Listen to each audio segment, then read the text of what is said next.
How can we be equipped as women and cultivate hospitality in our homes? That's the question we're going to be addressing today on Flourish-Meant. I'm your host, Tina Yeager. And today I have a beautiful guest with me. Her name is DeAnna Kane. She co-authored a book called Just the Basics, Manners Made Easy, and she publishes the Heart of Hospitality magazine. Absolutely beautiful magazine. It is gorgeous. She is the Chief Executive Officer at KC Media Publishing, and she sits on the Mon Ami Board, and she's the Executive Director of Communications and Public Relations with Connection Point Church in Los Angeles.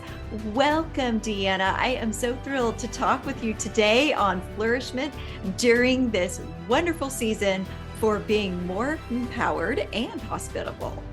Oh, thank you so much for having me. It's such an honor.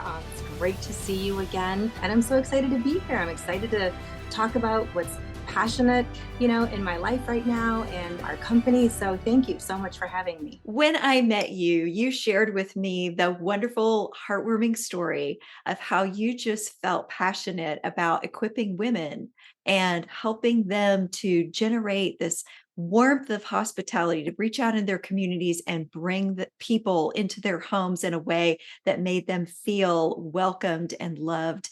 Can you talk a little bit about that story, that journey that led you to develop Heart of Hospitality magazine? Absolutely. I've been doing events for decades, in general. And of course, there's, lots of hospitality that is surrounded about doing events, for companies. And, I've always had an affinity with inviting people into my home and being a host. And I always want to be the house that all the kids want to come to. I want to be the house that everybody wants to hang out at. I love when people walk into my home and they say, I just feel at peace here. I feel, like there's just a safety here. And, I have friends who are believers and non-believers and, a whole mix. And it's great, when like the non-believer friends come in and say, why do I feel like it's just, it's so relaxing here. There's no stress here. And of course, in my mind, I'm thinking, well, because I pray over my home, but I love inviting people in. I love hearing their stories. I love being able to share ideas and just, creating a community. And that's really what it's about. And especially for me, because I'm actually a true introvert. I mean, I really, really am. I know people meet me like, oh, no, you're not. I'm like, no, I really, really am. Like, you need to go in and really delve into what the definition of an introvert is, and that's totally me. So for me to create community, it's really important for me to be able to learn to reach out. So I really love doing that. It started a lot when my kids were in preschool, and I would do what was called Fun Fridays. And I would invite all the parents over with all of their screaming kids, and we'd have anywhere from, I don't know, maybe 13, 15 kids in my house running all over in the backyard, up and down the stairs. And the parents we'd sit in the lanai area, and I'd have a whole buffet of, food and drinks. And we just sit and chat. And I felt, what better way to create long-term relationships than with the parents of the kids that my kids are going to be hanging out with at school. So that was just, kind of a more recent that was in the last 15 years or so that started to become a thing. But, before that, I, had always been doing events. And so a friend of mine who I've known for about 30 years, she's my business partner right now, as well as my pastor's wife. Her name is Leslie. We've been very close over the years. And she had started a women's ministry about 25 years ago called Mon Ami. And really what it was about was extending hospitality to women and learning about them to create community and connection and to create a group of ladies that were willing to encourage, support, and celebrate other women. We have so many struggles and we have so much on our shoulders on a daily basis between family and careers and children and just the everyday lives that we have to go through that sometimes, women just feel overwhelmed and you don't always have a good support system, in place for those days when they get hard, or you just have something that you need to celebrate and you're happy about, and you don't have the people around you that will, encourage you and support you and celebrate you, even during the great times. So, and that's not to say people don't have these communities. Of course they do, but to expand them and be able to give to other people as well, I think it's really important. And so women, I really feel like are the foundations of society. We just, we're not to say men are not important. That is not it at all. But the home starts usually with the woman. Traditionally, it starts with the woman raising the kids and taking care of everything that needs to take care of. And so that was the premise of, for me, hospitality is, we kind of equip the Proverbs 31 woman, where she was the family person and she made the clothes and she prepared the food and she was the good businesswoman. It was all these things that she had to take care of. And so I just feel like creating that community is so important, and it's fun. It's so much fun learning about women and their stories. So Love that heart for hospitality that you have. But I have to say, not all women share this it's love true. of inviting people into their house. The last thing they want to do is have to clean and get it all perfect and get it all ready and get it all set and the way that it looks in your magazine. So, can you talk to that woman who feels overwhelmed, like you said, about what hospitality is and what it isn't and why it's important? Absolutely. I know people kind of have this false sense of picturing what hospitality should look like. Now, do we want things to look nice and clean and pretty? Of course we do. But that it's really not about the food you serve. It's not about the beautiful tablecloths or their settings or your house being perfectly clean. What it really is about is extending hospitality means you're extending yourself as a person into someone else's life and allowing them to come into your life, whether it is picture perfect for the magazine or it is just a big old mess. It's about creating connection and community, because when you can be yourself, regardless of what your house looks like, or regardless of what your guest house looks like, you're creating authenticity. And that's what people are looking for. They're not looking for the pretty picture. We see on social media how many people have like these perfect lives. And then, you look behind the curtains and you're like, oh my goodness, this is going on and that is going on. And we just don't know about it. But when you create an authentic relationship, you don't have to worry about when that friend stops by who is having a struggle, you know, coming to you because they need somebody to talk to. And when you open that door and you go, oh my goodness, I've got clothes and laundry on the couch and the dog's bowls are, food's all over the place. And I got dirty dishes from last night. And you don't have to worry about that because they're interested in the authentic relationship. And that's really what we teach, especially in our magazines. Not everything is perfect in there. So we talk about our successes, but we talk about our failures, and that we're atmosphere setters for every situation that we are in, even if we're not the host. As somebody who is involved in hospitality, who's engaging with women and creating community, we are atmosphere setters.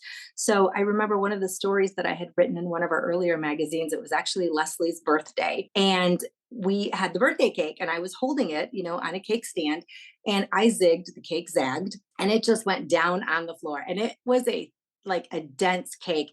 And you just hear this loud thud. And it's so funny because I'm looking at this cake and I thought, oh my goodness, what can I do so that nobody knows what I just did? And like, of course, there's nothing you can do because the cake is literally sitting on the floor. You can't just pick it up and, shape it back into, it's just not going to work that way. So I'm sitting here trying to think about what I can do. And all of a sudden, behind me, I hear the collective, no. And then I had a pivotal moment right there. I could either have broken down and felt horrible and gotten upset that I just destroyed the cake, this beautiful, you know, piece that everybody was waiting to dig into because it was gorgeous cake. Or I could do what I did, which was just laugh. I didn't even know what to do. It was just so funny to me that in my mind that I sat there and tried to think, how can I fix this so nobody knows what I just did? That thought was so comical to me because you seriously cannot pick up a cake that is just splattered on the floor and make it look like nothing happened. So I just laughed, which then made Leslie come in, and then she laughed, and then everybody else started laughing. And then a friend of ours had just come out of the kitchen and she said, oh, I just washed my hands. So she digs into the floor. I'm not into the floor. Like she left like about a half an inch still on the floor. She digs in, picks it all up, puts it back on the pedestal, and we all just grabbed spoons and started eating it, on the pedestal. And we just kind of shared it collectively instead of putting individual plates and everybody kind of going off to their own place to eat their cake. We all sat around this little pedestal and started eating the cake off the cake stand. And it just created such an atmosphere in that party that could have gone in one of two directions. So we like to be able to share the successes and the failures to let people know it's not about it wasn't about the cake. It was about creating that connection, that community, that authenticity of being able to say, you know what, we're all human. We make mistakes. We have all these great things in our life. We have all these things that go wrong in our lives. But as a group together, collectively, we're the atmosphere changer. We're the atmosphere setter to determine how those situations are going to turn out. So, one of the catchphrases that we use all the time, which is really, how bad can it be? Really, I mean, how bad can it be in the grand scheme of life? How bad can it be? So it's a lot of fun, and it's really great as we're teaching women these principles and these practices of what to do and how to do it, and then seeing the light bulb go on, and be like, oh, I get it. I actually get it. And they focus more on the relationship rather than the food or the setting or the surrounding area. It's really about the authenticity of the relationships. I'm so intrigued by that story because I'm seeing that this connected you more effectively than if the cake had been perfect. This story of the mess was made into a message of connection. But that's a much more lasting memory than if you'd had a perfect cake. People would have forgotten the perfect cake, and they didn't forget the day that you all ate together off of the floor. So, That's right. I mean, that is just like an unforgettable moment. So, you're talking about hospitality is not like Martha Stewart hospitality, good housekeeping hospitality. Everything has to be Pinterest perfect hospitality. This is loving your neighbor, isn't it? Of course. Of course. We do share the message that, you always want to give your best. Right. But somebody's best on any given day can look different. My best on some day might be, wow, I know a friend that's really going through a lot, but today my best is going to be able to throw on a ball cap, go through my favorite, barista drive through and pick up that cup of coffee and say, here you go. That might be my best that day. But again, the purpose of it is really to create those authentic relationships, just the best that you can on any given day. And some of them, those days might be, we're going to deck out, I'm going to pull out the silver and it's going to be polished and we're going to have my china and, this great meal. And some days it's not. So, and that's okay too. Well, if women want to get tips on how to better love their neighbors by experiencing hospitality through your magazine and learning how to help others experience hospitality in their own homes, how would they connect with you? Oh, sure. You can go to our website, which is heartofhospitalitymagazine.com, and it will have our current issue that is available, and it'll give you some tips and ideas, on the website there, and then it will take you to a link where you could subscribe to the magazine. It is a digital magazine. I do want to make sure that we are clear about that. We are not in print right now, just because digital seems to be the way people are going, and that's really more in demand. And we find that a lot of people that are, when they're doing their shopping and they get their ideas, they take screenshots of what they like off of the digital version, and then they carry it with them in their photos. So when they're shopping, they can go and pull that up really easy, and they don't actually have to carry the magazine around with them. So it is digital, and we have 5 issues that come out every year. We have one for each season, and then we have a holiday issue, and it's very easy to download and access. In this second portion of our conversation with DeAnna Kane, I do want to get into some practical ways that we can look at how to be more empowered and equipped as women, and some ways to really be sure that you're creating an environment in your home that welcomes people and helps them to feel loved and feel more comfortable. Can you share with us first how women can look to your magazine and look to the tips that you provide and give us some ideas of how we can be more empowered and equipped as women to do the everyday things that we need to do? Absolutely. That is one of actually our more popular areas of the magazine. Is throughout the issues, you will see that we have our tips pages. So we'll have like hospitality tips or decorating tips or cooking tips or, whatever it is. And it's these great little nuggets of wisdom that we've just accumulated throughout the years that are super quick, super easy. And it's not overwhelming. I know a lot of people will, they try to sell you a product or a service or something. Oh, it's so easy. Anybody can do it, and then you get it and you're like, yeah, it's really not that easy. So we really break things down. So it really is easy and simple. It's repeatable of, things that you want to do. The tips and ideas are they're not things that you would normally just forget right away. Like a lot of times we'll get information and we go, "Oh yeah, that's a great idea," and I'm going to store that in the back of my brain here, and then we just forget about it. But they're things that you'll think about on a regular basis. One of our tips is, if you want to do a homemade antibacterial cleaner, but you don't want to have all those chemicals, but you do a lot of like lemonades or fruits, you have all kinds of citrus like lemon or oranges, and you eat those fruits rather than throwing those rinds away. You're going to take those and put them into a jar, fill it up with vinegar, let it set for a couple of weeks, and then strain it and pour it into a spray bottle. And you have an antibacterial liquid that you can spray on your countertops and clean it, and it's homemade that you made without all those additional chemicals. So it's interesting when we give something simple like that. And I can almost guarantee, Tina, the next time you go to the store and you see lemons or oranges, you're going to be like, oh, yeah, I remember that tip that she said, that I can do this in my home. So they're really simple, they're really easy, but they're ways of being able to do things in small baby steps. Because like you said, a lot of people are very uncomfortable, inviting people into their home. We talk to people and say, invite people over into your mess. That's okay, because that's what makes it authentic. So they're memorable, they're easy, they're quick, and you can do them in small baby steps. Like I said, just doing, we call it drive-by hospitality. It could be running through your favorite barista, giving somebody a cup of coffee, dropping it off at their work because they're having a bad day. We do, Mon Ami does this thing called Happy Mondays, which was actually started by Leslie's daughter, Isabella. And we'll take a little gift bag and we'll put a little chocolate, a little note in it. And somebody that we know is either struggling or having a hard time, or maybe just needs to be celebrated for something that, an accomplishment. And we'll take that little bag and we'll put it on their front porch or hang it on their door. And then we'll take a picture and we'll text it to them. And usually the response is like, is that my front door? And I'm kind of like, well, why don't you go check? And, and it's just a way to show people that you are thinking about them, that you care about them. It doesn't have to be a long, drawn out conversation. You don't have to sit for 45 minutes on the phone. You don't have to, take a lot of time out of your day. It's literally just go, drop it off, and leave.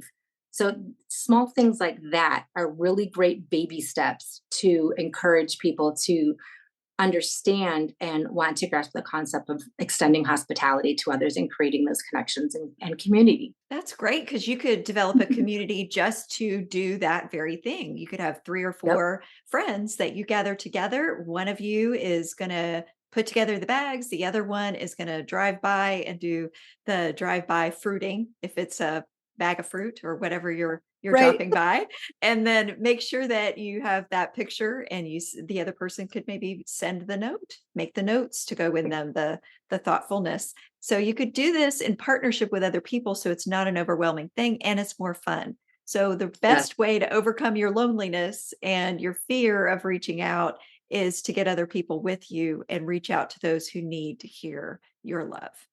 Absolutely. And we do that quite often, actually. We also have what's called the Pink Bag Ministry. And so we put bags together for homeless women in Los Angeles. And so we will get a group of our ladies together. We'll put on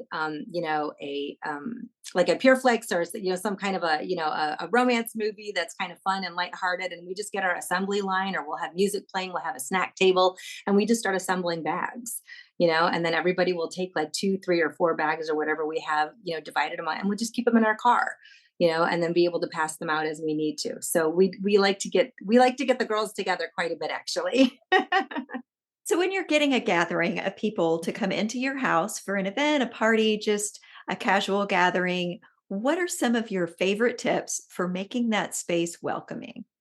Oh, yeah. Again, we get this question a lot, actually, especially when we get the cleaning question a lot, like, what do I do when people are coming over last minute and I only have a couple of minutes to get everything prepared.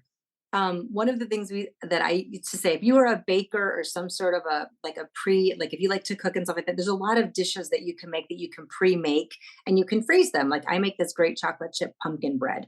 So I usually always have a loaf or 2 or 3 in my freezer, and you can take it out an hour or 2 before anybody arrives and it's ready to go. So you always have something on the ready that you can have to serve if you have a last minute gathering, or that you want to put together. As far as cleaning, you'd be surprised at how creative we can get when we come to cleaning. You've got a table full of papers and pens and stuff like that. It's amazing what you can do with cabinet space in your kitchens, your oven, under the couch, things things that people can't see. If you're not using your oven, throw the stack of papers in there. Just remember to take them back out. But if you need a place to put things really quickly that you don't want people to see, there's lots of quick ways to do that. We encourage women to do a 15-minute cleanup at night before they go to bed. It's one of those things where you just take 15 minutes. So whatever you can get done in that 15 minutes, whatever you don't get done, don't stress about it. But that's the time where you go and you pick up your jacket or your shoes or your bag that you may have just dropped on the floor when you first walked into the house. Give the kids a basket, each of them an individual basket. Say, okay, everybody go around and pick up everything that's yours, put it in the basket and go put it in your room. Make sure your countertops are wiped down.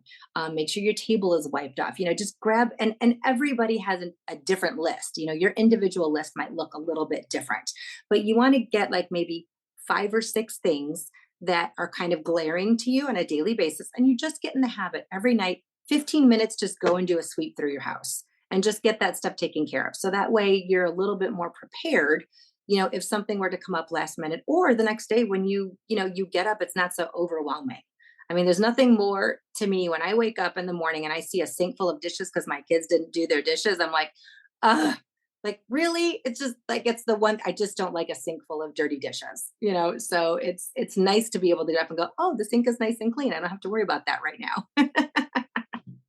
So get it done the night before as much as you can and invest in some dollar store little baskets or Hmm. containers that you can throw things into because it looks cleaned up, even if it's just a big pile re-put into another container. That's right. So yeah, That's hide your right. piles, hide the That's piles. right. So I love that idea. That's a great tip. And what about people that are worried about reaching out? How do you overcome that fear of connecting with people when you feel a little awkward about doing that? If you happen to be an introvert, and Sure. since you are, I would like you to speak to that because you can speak to that from personal experience. Absolutely. Well, this is where Mon Ami comes in, the ministry that Leslie had started a few years ago, which is a really great way to slowly ease yourself into this. The first thing I would suggest is if you are an introvert, find yourself an extrovert friend that would like to do this with you. My extrovert friend is Leslie. So she's very much an extrovert. And so when she first started Mon Ami, she was, a pastor's wife. And so she would meet people in the foyer and she would say, hi, how are you? And they would say, I'm fine. But then she'd find out, marriages are falling apart, kids are on drugs, they're losing their house, their jobs, and all these things. And she said, well, how do we not know this about the people in our community? Well, number one, it's really hard to go through all of that for the 2 minutes that you're meeting in the foyer of a church once a week. And number two, not everybody wants to delve all of that into the middle, of a church, at the time it's happening. So she got her church secretary at the time and said, hey, I want you to make a list of all the ladies that are kind of on the fray of the church. They come late, they leave early, they don't really get involved, and make a list of all of them and get their phone numbers. So Leslie would call them and she would say, hey, this is Leslie and, the pastor's wife. And I just wanted to know, do you have 45 minutes? And if you do, I'm going to bring the party to you. So what she would do is she would take her basket, just a regular, picnic basket. And she'd put her fine china in there. She'd put linens. She'd put a little snack or a treat. She'd put her, coffee and tea. And then she'd include a little gift with a little note to the lady that she was going to see. And she just would say, thank you for your time. And then she would go to the woman's house, or she would invite the woman to her house, whichever was more uncomfortable. She would lay this whole set out. She'd unpack her basket, lay it all out on her coffee table, and then she would stop and she would say, now just tell me about yourself. Now, when she went to these, what we call Mon Ami teas, she would always bring somebody with her. So at the time, she would bring like their secretary, Jackie, and the two of them would go together. So right now, the lady that they were meeting would not only make the connection with Leslie, she would make the connection with Jackie. And then they would, she would say, just tell me about yourself. And the woman would just talk for 45 minutes, telling her everything about herself. At the end, she would pray and then they would go. And then she would, fill out her little book and say, okay, we met with so-and-so. These are her prayer requests. And, how can I follow up? And she would kind of write notes about, what she could do next. And then the next time she would follow up with her, but then she would send Jackie and have Jackie bring somebody with her. So then now she was creating another connection. So this is where, as an introvert, if you can get plugged into a group, like we have Mon Ami chapters all over the country and actually around the world. So, if you were to call our corporate headquarters or email us, you would get me or Leslie, and we would direct you to your chapter leader for where it was that you were meeting. And so these groups are actually already there. So if you're an introvert and you're really looking to make those connections with your community and expanding, your circle of friends, this is a great way to do it. But you already have somebody built in that can do this with you. And it makes it so much easier. It always makes it more fun. I mean, when women get together, we just laugh, we have fun. That's just the way women are. We're gatherers and we're talkers, and and we like to entertain. Even the most person who says, oh, I don't like to entertain people, I'm an introvert. Are you kidding? I love it. I mean, it's like everybody loves to be around a group of people when they're having fun. Doesn't matter how introverted you are. So it's a great way to get connected, and getting connected in one of those groups is a great way to expand your community. And we always say you got to find your tribe. So is Mon Ami for all age groups, or is it mostly for a specific age group? Do you find that you're attracting younger women, women who are in that age where they're having children, or older women? Is it for everybody? And how would people connect with Mon Ami? Yeah, absolutely. It is for everybody. We do have several different age groups. We have our Mon Ami ladies, which is 18 and above. And those are, our mature adults. We have our Mon Ami teens, which is usually about 12, 12 or 13 until you're about 18. And then we have what's called our little tickled pink girls. And they're our youngest, which start probably at, 7 or 8. And it goes through until they age out into the next group. And each stage, we focus in teaching on different things. With the younger girls, we really focus on etiquette. We focus on teaching them conflict resolution. We teach them about communication, how to, properly greet people. Because when you learn basic skills like that, we've noticed in younger girls that, they develop higher senses of confidence and self-assuredness, and then it helps them when there are conflicts at school. And so it really is for everybody. And if you want to get connected into that group somewhere in your area, you can go to monamiministry.com. And you can reach out to us there, or you can actually email us at info@monamiministry.com as well. And we will reply to that and get you connected into a local chapter. I love that ministry. I think that's really important for every community. And I'm glad that you're sharing that with the audience today. How can people connect with the Heart of Hospitality magazine? And do you have the specific dates when the new issues come out? Do they come out around holidays or Mhm. at springtime or? Yes. So our magazine is it's seasonal. So it comes out at the beginning ish of each season. So we have winter, spring, summer, fall, and then we do have a holiday issue, which is usually a little bit bigger and a little bit thicker, and it's got all our holiday tips and tricks, and it covers all the holidays. So not just Christmas. We do Thanksgiving and harvest and all the fun stuff. And you can check that out at heartofhospitalitymagazine.com, and you can get your subscription there. And we are digital, so that way you can just kind of tuck it in your little pocket with your phone and take it with you everywhere you go. It makes it super easy. So appreciate all the wonderful ministry that you do, DeAnna, to help us love one another better. I hope that all of you listening enjoyed this and were inspired to reach out and welcome people, maybe invite other people into your home or go to someone's house and help them to feel loved in order to overcome your own loneliness. And of course, I also hope that you subscribe and come back for the next episode of Flourish-Meant. Flourish-Meant is part of the Spark Media Network and can be found on the Edify app.